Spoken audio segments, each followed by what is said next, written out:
හොඳයි දරුවනේ අපි අද අලුත් පාඩමක් ඉගෙන ගමු. මම අද ඔයාලට පාඩම විදියට අරගෙන යන බලාපොරොත්තු වෙන්නේ ප්‍රොපිෂන්ට, ඒ කියන්නේ නිපාත ඉගෙන ගන්න. නිපාත ක්‍රමයට අපි ඉංග්‍රීසි කතා කරන විදිය. දැන් නිපාතයක් ඉගෙන ගන්න ඉස්සෙල්ලා අපි බලමු නිපාතය හඳුනා ගන්න විදියයි නිපාතයක් කියන්නේ මොකක්ද කියන එකයි. දව දන්නවා ගොඩක් වෙලාවට ඉංග්‍රීසි භාෂාවේ වාක්‍යයක් පටන් ගන්න ව්‍යාකරණ වලින්. ග්‍රැමර් එක කියන්නේ ගොඩාක් වෙලාවට වාක්‍ය පටන් ගන්න ව්‍යාකරණ වලින්. එතකොට වාක්‍යයක් පටන් ගන්න ව්‍යාකරණ වලින් ළඟ වාක්‍යයක මැදට හෝ අගට යෙදෙන්නේ නිපාතයි.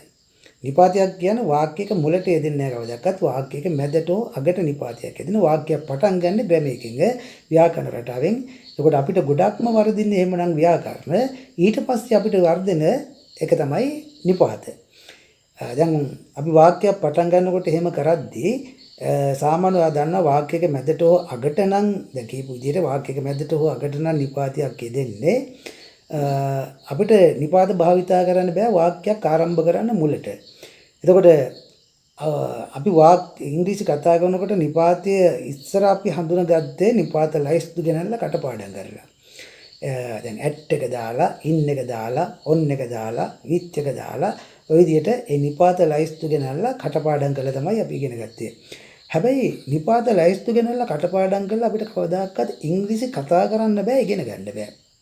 අපි නිපාතයක් ඉගෙන ගන්න ඕනේ ඉංග්‍රීසි ව්‍යාකරණ වලට ආදේශ කතාවට ආදේශ කරමින් පමණයි නිපාතයක් ඉගෙන ගන්න පුළුවන්. දැන් අපි බලමු මොනවද නිපාත කියන්නේ කියලා. දැන් නිපාතයක් අපි මෙහෙම හිතුවොත් එහෙම නිපාතය දෙන්නේ දැන් ඇට් එක, ඔන් එක මම කිව්ව විදිහට මේ විදිහට වචන ඇට් කියන නිපාතයත් එක්ක එකතු වෙන වචන. ඔන් කියන නිපාතයත් එක්ක, ඉන් කියන නිපාතයත් එක්ක වචන. දැන් මම මෙහෙම ගත්තොත් ඉන් එක දාලා අපි ගමන වචනයක් හදාගමු. involve in කියන සම්බන්ධයක් ගොඩනගෙනවා. involve in යමකට සම්බන්ධ වෙන්නේ. දැන් මම ඇහුවොත් එහෙම ඔයා සම්බන්ධද බිස්නස් එකකට, ව්‍යාපාරයකට ඔයා සම්බන්ධද? I involved in a business. I involved in a business. ඔයා සම්බන්ධද ව්‍යාපාරයකට? උත්තර නම් දුන්නා. Yes. I'm involved in a business. මම සම්බන්ධයි බිස්නස් එකට. මගේ සම්බන්ධයක් නැහැ බිස්නස් එකට. නැත්තම් දුන්නා I'm not involved in a business. දැන් අපි තව එකක් විදිහට ගමු. at easy. at එකත් එක්ක at කියන නිපාතෙත් එක්ක ඔන්න easy එක දාගත්තා. at easy කියන්නේ මොකද්ද? පහසුයි, ලේසි, කරදරයකින් තොරයි, කරදරයක් නැහැ කියන එක. දැන් මම මෙහෙම වුණොත් ඔයාට පහසුද ඔෆිස් එකේ? ඔයාට අපහසුයක් නැද්ද ඔෆිස් එකේ? I at easy in the office. I at easy in the office. ඔයාට අපහසුයක් නැද්ද ඔෆිස් එකේ? මට අපහසුයක් නැහැ ඔෆිස් එකේ. No, I'm not at easy in the office. No, I'm not at easy in the office. අපිට ඔබ දාන්න පුළුවන් in the difficulties. කියනවාට කරදරයක් නැද්ද? කියන්නේ අපහසුයක් නැද්ද කියන කතන්දරය කිව්වොත් එහෙම ඉතින් ওই විදිහටම තමයි කියන්නේ. ඔයාට කියන්නේ ඔයා මෙහෙම කිව්වොත් in the difficulty කරදරයක වැටිලාද? කියන්නේ ඔයාට කරදරයක් තියෙනවා, කරදරයකද? I in the difficulties. Are you in a difficulties? in එකත් එක්ක in කියන නිපාතේ ඔයා කරදරයක වැටිලාද? Yes. I'm on a difficulty. මම කරදරයක වැටිලා ඉන්නේ. නෑ මට කරදරයක් නෑ, මම කරදරයක වැටිලා නෑ. No, I'm not in the difficulty. දැන් ඔයා අපි ධර්මයේ විදිහටද ඔයා කොළඹද ඉන්නේ බිස්නස් එකකට? I in Colombo on business. I in Colombo on business. business වැඩකට business එකක් සඳහා I in Colombo on business. දැන් උත්තර දුන්නා නිපැත්තට. ඔව්. මම ඉන්නේ කොළඹ business එකකට. business වැඩකට. Yes, I'm in Colombo on business. I'm in Colombo on business. දැන් අපි තව විදිහකට ඇහුවොත් එහෙම ඔයා කැමති වුණාද ඔහුට මුලදී? ගහමු එහෙම හිත ඔයා ඔහුට මුලදී කැමති වුණාද? Did you like him? Did you like him? ඔයා කැමති වුණාද ඔහුට? දැන් අර නිපාත ගත්තා මුලදී at the beginning. at the beginning. ඔයා කැමති වුණාද ඔහුට මුලදී? ඒකට නැත්නම් අපි මේක ගමුත් ඔයා කැමති වුණාද ඔහුට මුලදී at first. at first කියන්නේ ඉතින් at first. at එකත් එක at කියන නිපාතෙත් එක first එක එනවා. ඉතින් at එක අතහැරලා ගන්න බෑ. එතකොට මේ නිපාතය එන්නේ වාක්‍යයකට ඔය එන්නේ. මැදට හෝ අගට නිපාතයක් එන්නේ. මුලට එන්නේ අනිවාර්යයෙන්ම ග්‍රැමර් එක. දැන් ඔයා කැමති වුණාට උඩ මුල did you like him at first? ඔව්. මම යාට කැමති වුණා මුලදී. yes, I like him at first. මම එයාට මුලදී කැමති. නෑ මම එයාට මුලදී කැමැත්තක් දැක්වේ නෑ මම එයාට මුලදී කැමති නෑ. No I didn't like him at first. Right? ඔයාගේ කිව්වේ විහිළුවටද? දැන් අපි සිංහල වාක්‍ය හදාගත්තා. ඔයාගේ කිව්වේ විහිළුවට කියන්නේ නම් in fun. In fun. in එකත් එක්ක fun. එතකොට ඔයාගේ කිව්වේ විහිළුවටද? Did you say it in fun? Did you say it in fun? ඔයාගේ කිව්වේ විහිළුවටද? ඔව්. මම ඒක කිව්වේ විහිළුවට. Yes, I said it fun. Yes, I said. Did එකේ වත් උනා සේක said කියලා අතීතයට. Yes, I said in fun. No, I didn't say it in fun. මම ඒක කිව්වේ විහිළුවට නෙමෙයි.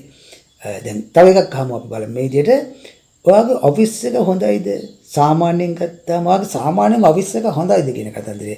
Is your office okay? Is your office okay? Okay කියන්නේ හොඳයි. Is your office okay? සාමාන්‍යයෙන් ඔන්න නිපාතක in generally. Is your office okay in general? ඔයාගේ office එක හොඳයිද සාමාන්‍යයෙන්? ඔව්. මගේ ඔෆිස් එක හොඳයි සාමාන්‍යයෙන්. Yes, my office is okay in generally. ඔව්. මගේ ඔෆිස් එක හොඳයි සාමාන්‍යයෙන්. මගේ ඔෆිස් එක හොඳ නෑ සාමාන්‍යයෙන්.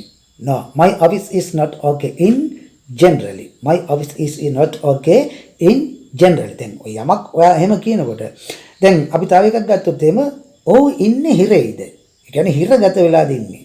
දැන් එයා ඉන්නේ හිරගත වෙලාද? මොකද මිනිමැරුමකට. එයා හිරේද ඉන්නේ මිනිමැරුමකට. දැන් ඔයා අහනවනේ. ඒක හිරේ ඉන්නවා නම් ඔන්න නිපාතගත in presence. in එකත් එක්ක presence. in කියන නිපාතෙත් එකයි presence හිරගත වෙලා නැහැ හිරේ ඉන්නවා. එතකොට is he in presence? Is he in presence? ඔය ඉන්නේ හිරේකද for a murder? Is he in presence for a murder? එයා ඉන්නේ හිරේද මිනිමැරුමකට? ඔව්. එයා හිරේ ඉන්නේ මිනිමැරුමකට. Yes, he is in presence for a murder. He is in presence for a murder. තව වාක්‍යයක් ගමු මේ විදිහට. ඒක හරියාවිද බොහෝ දුරට? ඒක හරියාවිද අනාගතෙන් අහන්නේ. ඉතින් අනාගතේ අහනවා ග්‍රැමර් එක දැම්ම මුලට ඊට පස්සේ නිපාතය හදාගත්තා. ඒක හරියාවිද බොහෝ දුරට. ඒකට ඔයා දන්නවා හරියාවේ it will come right. come right කියන්නේ හරියන්නේ. it will come right බොහෝ දුරට in all probability. it will come right in all probability. ඒක හරියයිද බොහෝ දුරට? ඔව්.